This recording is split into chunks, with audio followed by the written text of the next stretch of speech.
हमसे मायूस हो जाओ। हाँ,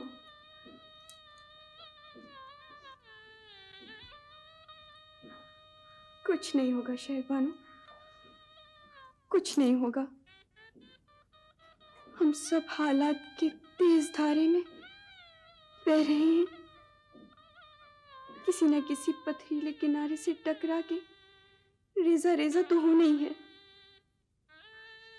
बस इसी तेज बहाव में हाथ पैर ढीले छोड़ दो, मेरी तरह।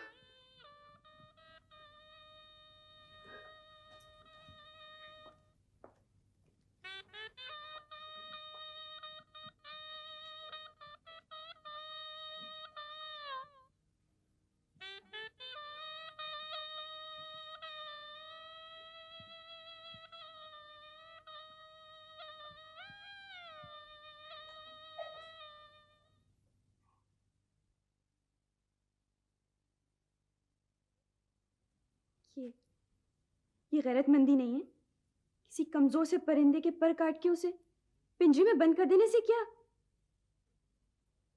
अपनी गर्दन पिंजरे की सलाखों से बाहर निकालने की कोशिश न करो। मेरी बेटियों को बागी करना चाहती हो खानदान रवायतों से? लड़कियां बेचारियां तो दीवारों के साथ पलती बढ़ती हैं, वो क्या बगावत करेंगी?